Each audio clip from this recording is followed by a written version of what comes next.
Hello and welcome to Round 1 Front 9 coverage of the 5th Chainstar Massacre, which is a local B-tier tournament that takes place in Albion, Michigan. My name is Kendra Mueller. I'm the guy that produced this coverage. And my name is Devin Byram. I am just a participator in this tournament who was asked to help provide some voiceover coverage. Sweet.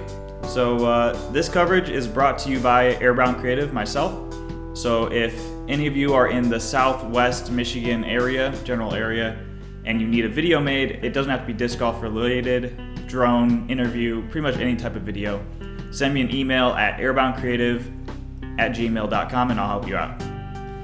All right, so let's get right into the competitors for today. We've got, of course, Kyle Klein. We've got Andrew Marwede. We got Adam McPherson. And rounding up the card is Peter Deutsch. All right, you got some great disc golf in store, so let's get into it.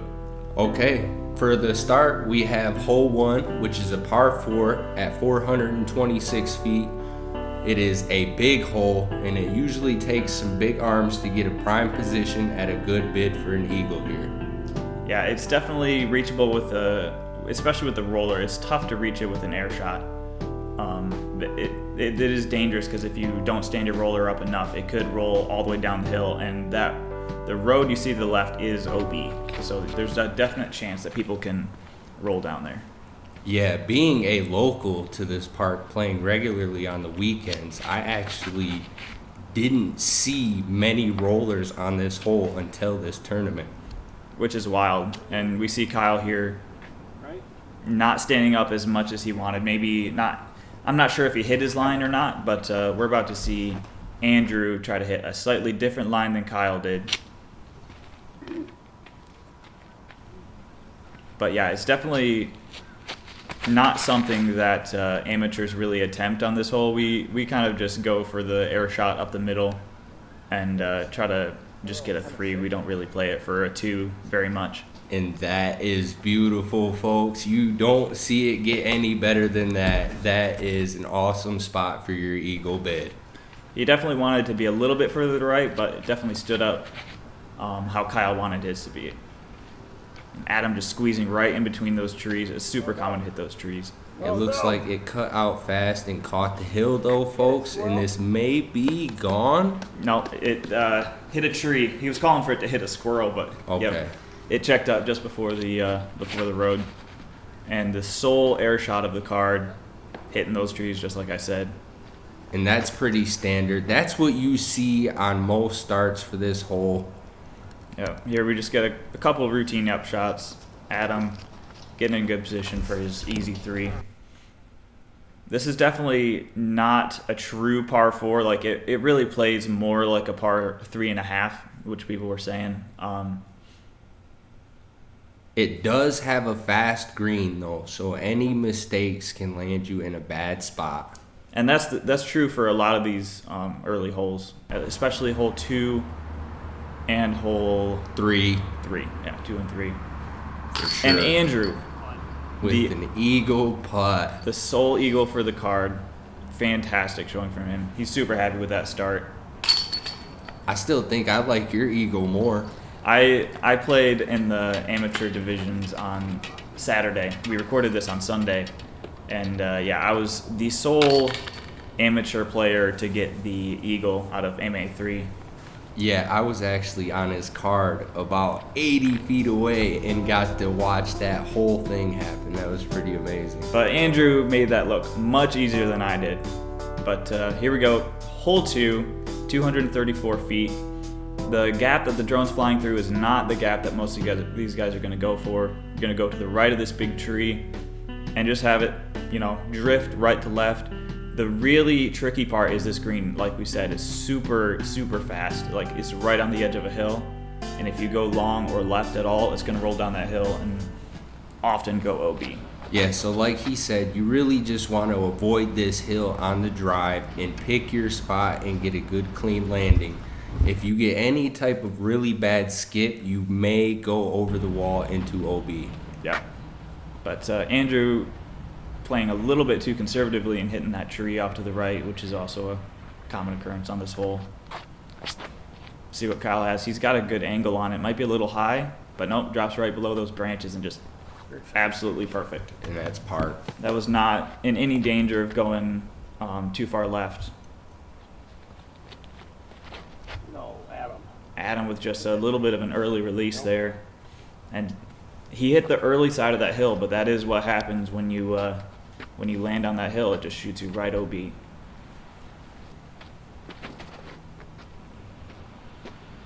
And Peter with a nice clean shot. It looks like it hits the lead and actually saves him an extra skip that might have went towards OB. Or at least long down that hill, which is not the putt that you really want. Andrew not really wanting much of that death putt because, like we said, OB is right there. Reasonable layup there.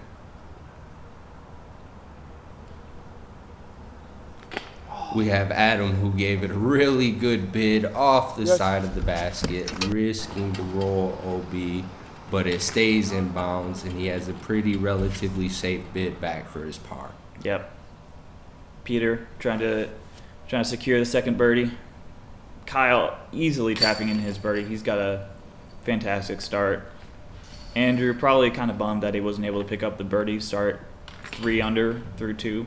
Especially on such a relatively short hole. It is tight and it is narrow with some OB on it, so it doesn't make it a relatively easy shot all the time, but it's one that you should get most of the time. Yeah, if you can hit the line, you're pretty much going to have a look for a birdie, but it's a tight line to hit.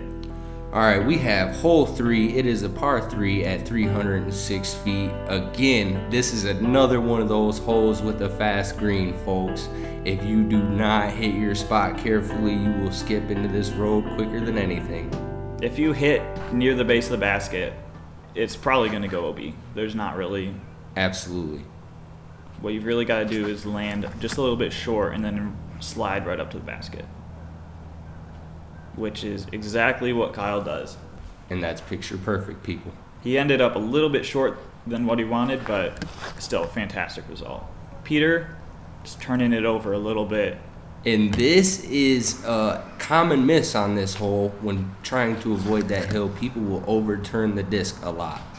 Good thing about that is it does open up on that backside for a layup and an easy 3. Andrew hitting the backstop big tree there. He's not going to be upset with that. That definitely helped him out. I think he was probably headed out of bounds if he didn't hit that tree. Yeah, and it also gives you one of those putts where you can run it if you want to. It all depends on what you feel when you get up to your disc. And what the wind is doing and all that stuff. Wow. Adam with a rough release on his disc and a kind of a rough... he slid out into the open, so he'll have an open angle towards the basket, but that is not still as close a as rough what he putt. wanted. Peter going for it, and that's a dangerous bid there. He could have rolled down the hill, but he doesn't, thankfully. Yes, people, he got really lucky on that bid. Let's see what Adam can do here. See if he can... Oh, what a beautiful putt. Gorgeous putt. Not the putt you want to be making for par, but definitely a confidence builder after his bogey on hole 2. Kyle to maintain his perfect start. Beautiful. Great putt. No Scary doubt. putt, but great putt. Oh yeah, that definitely was a knee knocker for sure. Yeah, all you can see is the road behind you. Yep. Or in front of you, sorry. Andrew to match his 3 under through 3. Beautiful, easy. They're making this look easy. Which, if you're hitting your lines, hitting your angles, it really should be. But It really should be, but it's not. I don't think I've ever had a start this well, ever playing my career here. Well, these are pretty much the best of the best here. We got hole 4, 343 feet uphill, so it definitely, you got to take the hill into consideration. There's a few different lines you can hit. We'll see backhand line, forehand line, but pretty much it's just try to miss trees and get up on this platform here.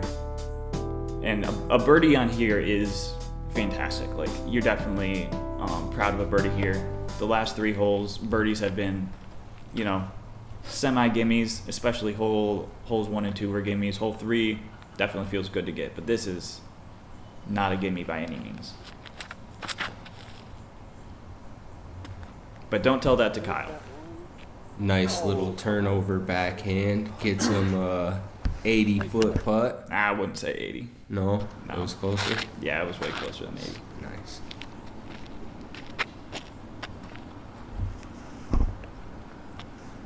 See Andrew line up that forehand line. A little bit low maybe. See if we can get him skip. What? Yeah, but the skip didn't go right like he wanted. It just kind of went straight towards the catch cam of the Raider. He'll have a longer bid than Kyle, I think.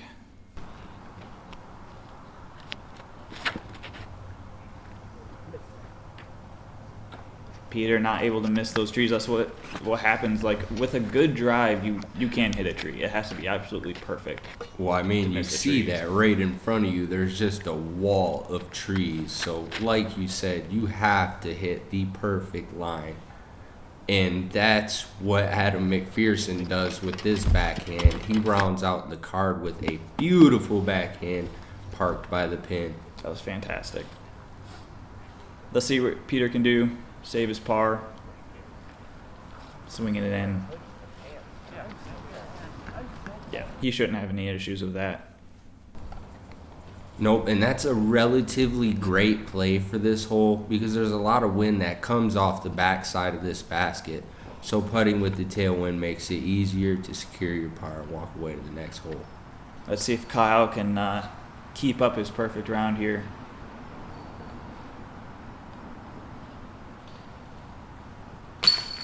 And he is on fire, folks. He is literally putting him in the basket from everywhere.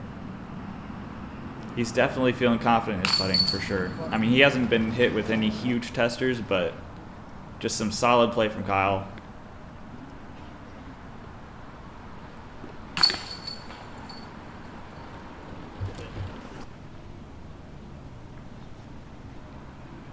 Some routine tap-ins for these pars. Like I said, you really want to get the birdie on this one, but it doesn't feel too awful to get the par. Yeah, that's correct.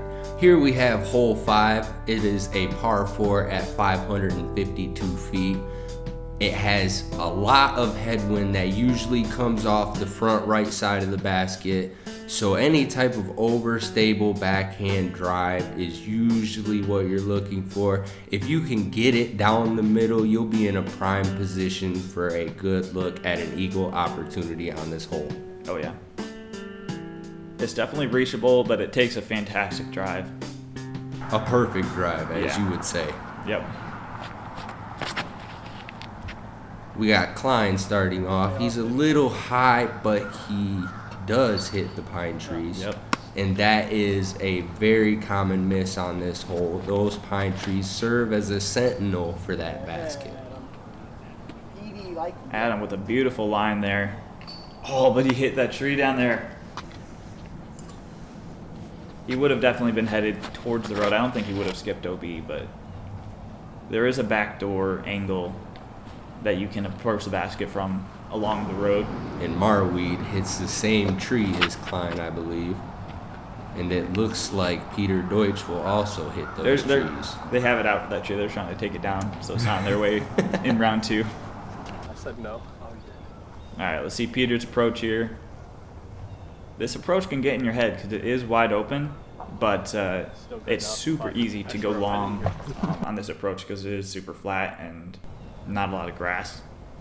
So you get a lot of 30, 40 footers, even if you have a routine approach like this.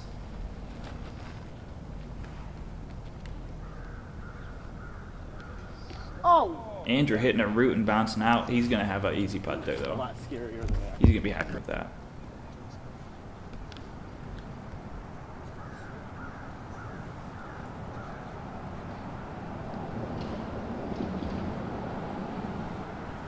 Another thing is on these holes that line the road, there's cars that come by routinely, and so that can definitely throw you off. This whole thing, this whole park, routinely has cars driving all the way through it, and there are roads that interweave in the park or in the course. can definitely break concentration. As Adam throws a very nice approach. Holy cow, look at that roll. Absolutely fantastic. He definitely would have rather had the eagle, but a drop-in birdie is the next best thing.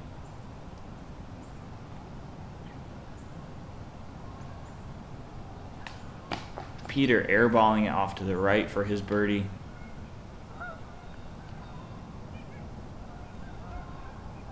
All right, Kyle to continue his perfect round. And he does with a nice birdie on hole 5, folks.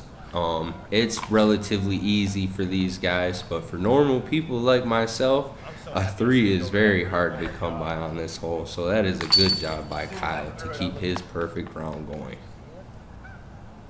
And we say perfect round, but realistically, he was looking for the eagle on hole 1. So if you asked him, I don't think he would consider this a perfect round so far. But yeah. And with that being said, you are absolutely correct. So I will take back my words, Kyle. I'm sorry about that, bro. No, I think on paper it's a perfect round, so I think we can say it. I think that's allowed. I'm safe for now. Yeah. All right, we got hole 6, 273. About as gimme of a birdie as you can really hope for in disc golf.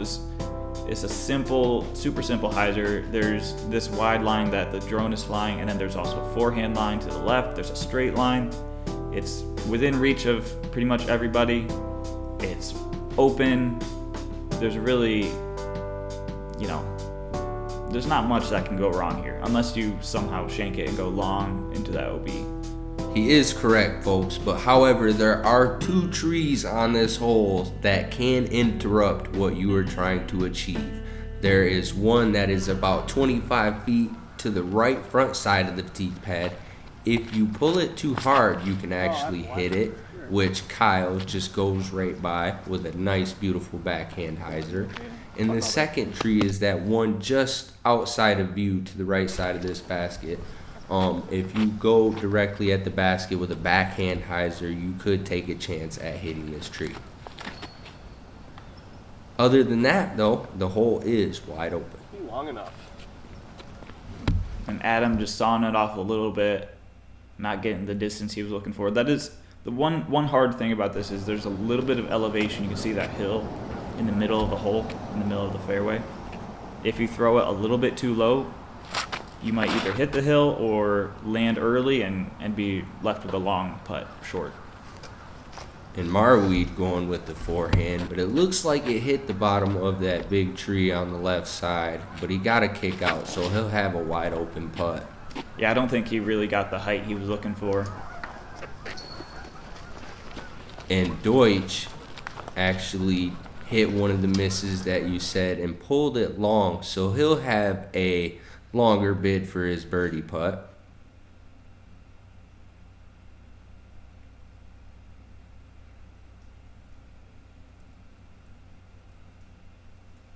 Oh man, that was a good bid by Andrew.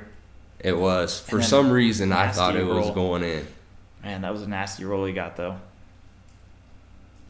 Shouldn't be a problem for him though. Let's see if Adam can capitalize on his birdie here. If you're not getting the birdie here, you're definitely losing a stroke on the field.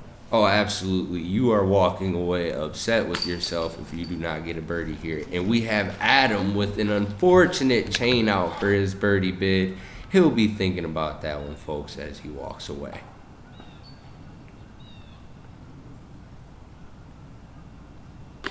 Oh, Peter giving it a good run, but missing right.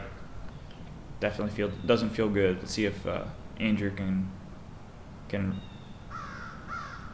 hit the birdie, and he does. Oh no, that was a par. My mistake. I forgot he had his misreleased forehand there. Still, it's a good putt. Good putt to hit for par. Absolutely. It's a good save. You get to walk away blemish-free, not losing a stroke, but not really gaining momentum.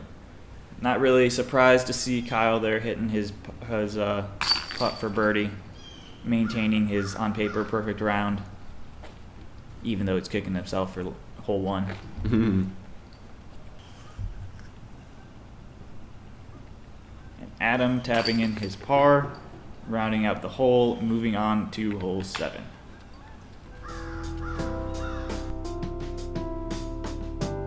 All right, folks, for hole 7, we have a par 3, 381 feet. The road plays as OB. Most people are gonna throw a big backhand looking for a skip off the road.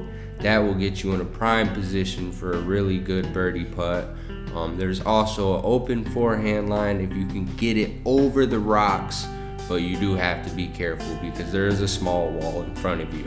And you saw that big stump on the left there as the drone passed it. That tree just recently fell down this year, and that kind of opens up the forehand line a little bit. But by far the most common play here is the backhand over the road. Which Kyle tries it, but he hits a little bit inside and a little bit short and hits that first guardian tree. He was actually fortunate there to not bounce OB on the road.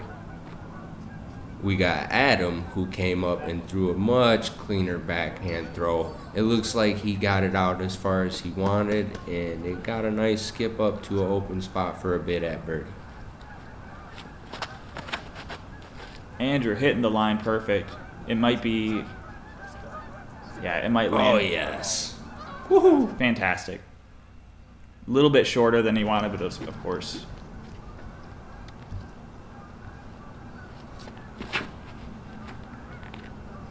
Peter getting some good turn out of the disc. That might have a fantastic result. Oh no, but he hits one of the guardian trees as well. But it stays in bounds, folks, and he still has a wide open bid for a birdie putt. Very realistically could have bounced OB there.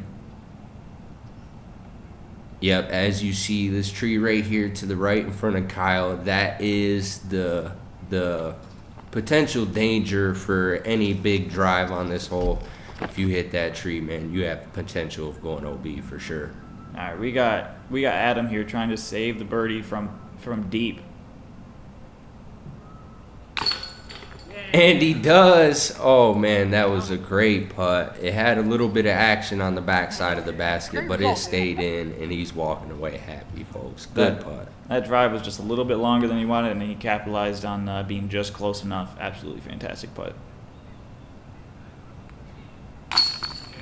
Peter ending his birdie drought there with 4 straight pars, picking up the birdie on hole 7.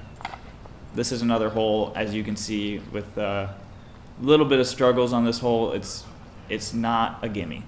It is not, folks. It takes a top tier drive to get yourself in a prime position for a good putt for birdie, and it also takes a good putt to get the birdie.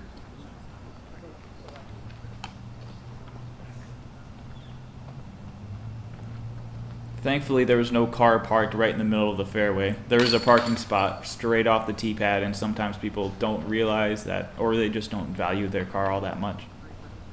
But yeah, any amount of shank and their car's getting hit. All right, hole 8 here. We got 360, but it does not play 360. It plays much farther than that because all of these gigantic trees. You got impossibly low ceiling underneath all these trees that you can go for.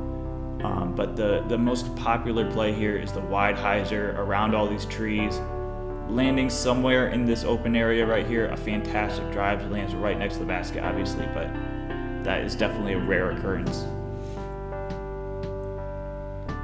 Yeah, folks, don't let this hole lie to you. I feel like it's way longer, but I have a smaller arm than most of these pros here. For me, it plays more like 400. If I try to do a big backhand hyzer shot. And then Adam just throwing the beautiful hyzer line there. Absolutely fantastic result, but that's definitely not the most common play. Andrew showing you the most common route here. And tombstoning right there. You can see through the gap of those trees.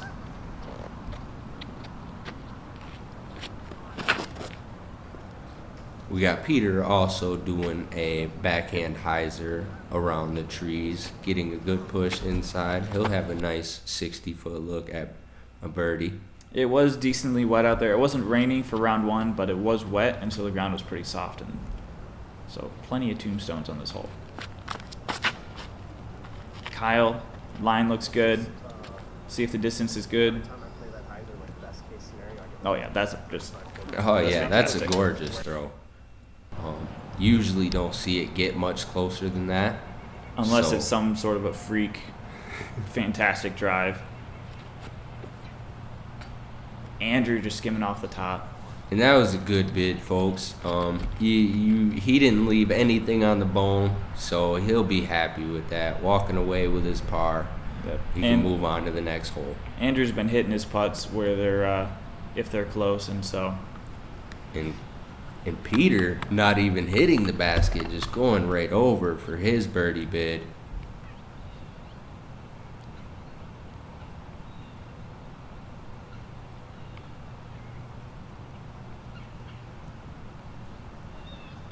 Look at that putt. And he cashes it in, folks. Man, he is on a birdie frenzy. He's not hitting any like insanely long putts, but they're all like edge of the circle, just outside the circle, and definitely feels good to be hitting those. Those are knee knockers, especially in a tournament, man. You know, nerves are always part of thought process in this play, so anytime you can just cash in a bunch of putts like that, man, that's awesome. But I can imagine he'd rather be getting park jobs on all these holes. All right, Andrew securing the par, rounding out hole 8, onto the last hole of the front 9. And here, folks, we have a par 3 at 360 feet, wide open. The only problems that you should have on your drive here is this small creek about 5 feet in front of the basket. It spans across the whole fairway, so at any point, if you put it in the wrong spot, it could fall right into this. And being wide open, obviously there's no trees to contend with, but there is a lot of wind. And the wind is very tricky on this hole. It makes it tough to choose which disc to throw or, you know, what angle to attack it. It's trickier than you would expect. And it looks like Adam has it figured. Oh, no. Nope. And there it goes, folks. OB, like I said, that creek literally claims so many birdie attempts, it's not even funny. Because a perfect throw would land right in that water on a normal hole. Absolutely. Every time. And we have Klein with his attempt at a backhand hyzer to get close. Goes right in that bush on the hill, and that's not a bad result. It does give you somewhat of a death putt coming back towards the basket because it's very easy to roll into the water if you airball it. Yeah, but that's what most of these guys are going to be trying to do is plant it right into the back of the hill because they have the power to do it. And you see Marwede, he comes and does it with ease. That was a great shot. He'll have a slight downhill putt at 10 feet. He should be able to cash in all day. Yeah, he'll be close enough to not really be too worried about that putt. Let's see what Peter can do here. Absolutely perfect. You can see landing just short of that water and then skipping over it is the best case scenario. He'll have a very easy tap in there. Kyle, not so much. He's got that death putt we were talking about. And this, folks, is a scary putt. You have the water right on the other side. You're looking right at it. It's a downhill putt. This just makes me nervous all day.